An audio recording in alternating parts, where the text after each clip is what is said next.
Welcome, everybody. It is the Jennifer and Merrill Show. We're back.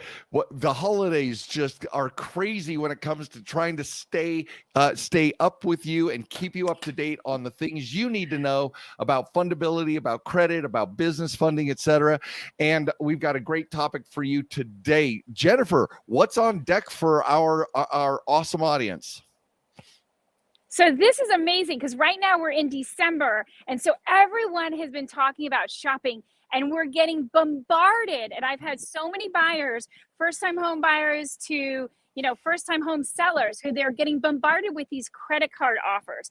And of course, everybody wants to have, a sale. They want a discount. And so they're giving everything. And even the airlines are giving away everything, as you know, Merrill, from even free teddy bears to 100,000 points if you get this credit card with this airline or with, department stores, whether it's Macy's or JCPenney's or whatever, TJ Maxx. So let's talk about good versus bad credit cards. What are the tiers? What do we need to know about these very tempting?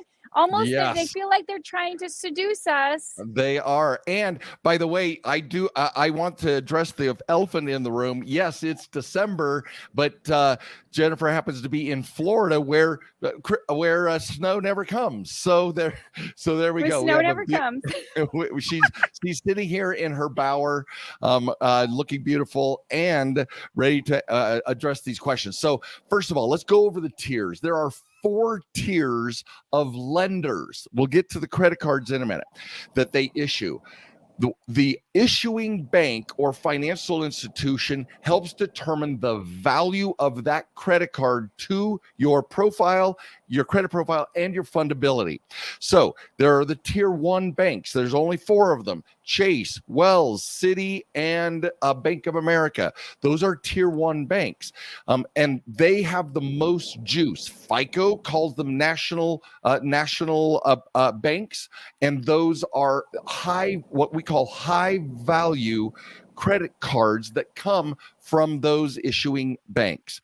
There is tier 2. Let's expand on that a little. Mary, let's expand on that a little bit. Okay. What is tier 1 and why does it use? Because I know what you mean when you say it gives us the most amount of juice. And we really want those. These are the ones that are most sought after. But why tier 1? Why does that matter in the long run? Because, people are also just thinking about that teddy bear. I know. They want to get that low value card. Free teddy bear. Tier 1 is those 4 banks, especially for us real estate investors, real estate agents, brokers, and for entrepreneurs everywhere who are part of our audience.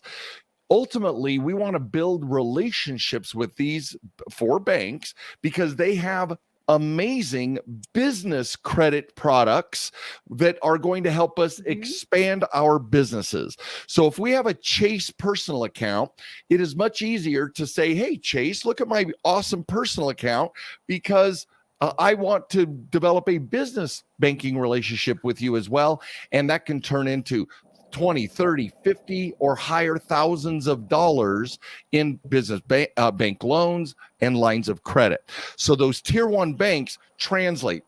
Some other banks don't have business credit lines or business loans. And so the tier 1 banks are the most valuable banks for a long-term relationship building, both personally and in business. So that's the reason why we love tier 1 banks. Now, the tier 2 banks, tier 2 are regional banks. It's the U.S. Bank, the BB&T, PNC, BVA, Compass. Anything that is over multiple, and even in the Northeast and the Southwest, Capital One these are depository institutions, you guys. They're not marketing companies. Capital One has a marketing company. Bank of America, American Express is a marketing company. Discover is a marketing company. They're not depository institutions, so they end up in tier 2. Tier 3 are local credit unions and local community banks, right? And many of those, they may have business lines of credit or business loans, but many of them report to your personal credit profile, which doesn't really, in our book, doesn't really make sense. Why why get a business line of credit that's going to just go whenever you use it's going to ruin your personal profile. So that's tier 3. All right. And then tier 4, where most of the banks are the Synchrony banks and the First Bank of Omaha or National Bank of Omaha, First Bank of Omaha. Anything that has finance or financial in their name, they're all tier 4 banks. And the worst of the worst, who's pitching you to get 10% off for filling out a credit application in this holiday season are retail accounts, which is not even just tier 4 ugly low value, but they're 40% of what a tier 100% would be. So you think of a rectangle. Top of the left-hand side is tier 1, bottom of the right-hand side is tier 4 retail cards. Now, the people who are pitching you, all the airlines are out there, they're giving away teddy bears so that when grandma and grandpa walk by, they're like, oh, this is cute. I'm going to give it to my grandchild. I'll just fill out this application. If I'm approved, which may be likely, I'm going to get 50, 60, 100,000 points. The question is that every time, and same thing in the department stores, it's true. These are lower value cards. If Chase is not at the airport, it's American Express, it's Discover, it's Capital One, which are the lower value credit instruments. Now, here's the problem. The second you apply for it, you get a ding for an inquiry. Whether or not you're approved, your score is affected, your fundability is affected. And I'm going to tell you a secret that the value of the institution, the further down those tiers, the higher the impact, the higher the negative impact of the inquiry. So a tier 1 bank may cause you 3-point loss. A tier 4, 40% is going to cause you, could be 10 to 15 points. So even the type of institution, FICO and lender software is going, red alert, be on the lookout. They're going for bad credit. They're going for the low value cards. We don't like this. And they downgrade you because of that, because of the type. There is different quality of credit, and they're going to downgrade you for the different type of quality. Next, so your score goes down and your fundability goes down because of the grade of the inquiry. Then if you are accepted, your average age of your portfolio also goes down, you guys. If the average age, you just added a 0-month credit card to whatever your average age was, 3 years, 5 years, 7 years, 13 years, you add a 0 to that number, it's going to kill your average age. And you got to Merrill, talk about that. Why does age matter? Why, again, it's like a fine wine. It's like a fine age wine. Matters here. Age matters because the longer you have positive and good credit, the more valuable you are to these, especially the higher value credit card and credit instruments, these credit programs that they have, products. So age matters. The thresholds are 2 years, 3 years, 6 years, 11 years, and 25 years. Every time your average age goes over one of those thresholds, it's like ding, ding, ding, ding, ding. You get bonus points. You get more street cred from FICO measuring you and lender software measuring you because the age, that average age of your portfolio, credit card portfolio, continues to go up. We want that. When you get a brand new card to get a freaking teddy bear or 10% off on a $200 purchase, that's $20 in savings. I will give you permission, as though I have the power. I will give you if you spend $6,000 at Target, I will allow you to save 10% for filling out the application, right? Otherwise, don't do it. We want to prioritize your personal credit profile is the single greatest asset you have. Your financial reputation is the single greatest asset you have in the financial world, your reputation. We want to enrich it. We want it to be a fine wine. Age matters. And so we don't want to just age is sexy, right? Age is sexy. Hey, you're talking to that, right? So we want to be financially sexy. Yes, Jennifer, we want to be financially sexy. Yes. So be careful. Don't do it. Don't. Oh, here's another doozy.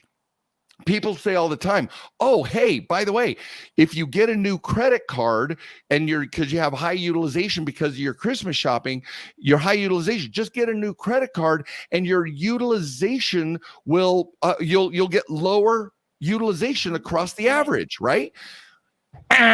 Not true, because you're being measured over the previous 24 months. Right. When your average utilization changes day one, it doesn't mean anything to the software that's measuring us. It doesn't mean anything. Yeah, you have a new average age, but you haven't had that new average age or the average balance on your credit cards.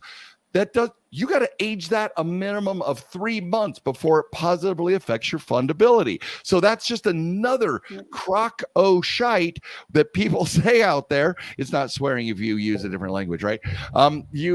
Exactly. It's just a crock. If you believe that what these operators say, oh yeah, just get a new credit card. Your average age goes down, and your utilization looks like it goes down, but it gets measured. It looks back 24 months and it didn't help you. You got to age that the next 3 months before it even matters. So there's some holiday awesomeness for us. Jennifer, any clarifying questions? Did I miss anything there? So I want to do just the quick summary. So number one, age is sexy. The longer you have your credit is going to be really important. So age is sexy. Takeaway. That's one of the biggest takeaways. But the other thing is the teddy bear isn't worth it. Whatever the gift is that the not even the 100,000 points. Yeah, not even the 100,000 points. Yeah, don't the gift teddy bear. Don't look the gift teddy bear in the mouth. Exactly. And you need to know that it's really important to not be seduced by any of these offers that seem, and think about that, if they seem too good to be true, they might be a reason that they are too good to be true, and you shouldn't be, being seduced by them. So age is sexy. Don't be seduced by these offers. Yes, I'm telling you. And don't take advantage of offers that are being mailed to you. Your mailbox may be being flooded right now because if we don't know the truth, lenders, especially predatory lenders and these marketers, the marketing companies, not the depository institutions, PNC's probably not sending out a mass mailing to non-bank holders. They will send out maybe a Christmas offer to their customers, but they're not marketing to everybody else. These are real legit depository institutions, right? But the marketers are going to be flooding you because you're susceptible now, and don't prove them right. They're like, get a new credit card, 100,000 miles, get one of these. Oh my word. It is just, they're being naughty. They're not being nice. They're being naughty. And Christmas is going to give those predatory lenders a lump of coal in their stocking. For you Christmas folks. Exactly. So I think that was perfect. So age is sexy. Those lenders are being naughty. Do not give in to the predatory lenders for a teddy bear or for 10% off. Right? Don't do it. Don't do it. Don't do it. This is awesome, Jennifer. I'm glad that you are in sunny Florida. Yay! For heading into the holiday season, and you guys, I think are we on for? Oh no, we're not on for next week because I'm on the road. So we will communicate with you guys next time to keep you posted.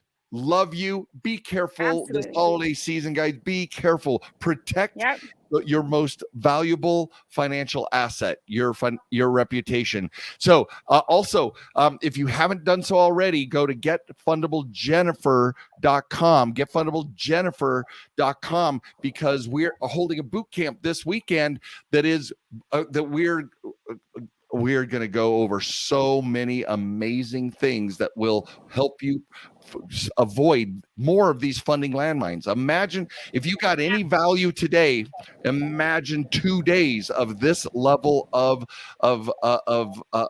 intel on how to protect your financial reputation. We'd love to see you there. Getfundablejennifer.com. Exactly. And it's All right. live. You can ask questions. Oh, yeah. This is not a recording. You join, and there are we cover over 30 strategies on how to protect your financial reputation and acquire business lines of credit, business loans, prepare your fundability to be successful. And after every one of these sections, just like Jennifer said, it's Q&A. We address your particular situations. So come and join us. We'd love to have you join. Yes. Jennifer, thank you. It is always a pleasure. Always a pleasure. Enjoy your time there, and we will talk to you soon. Okay.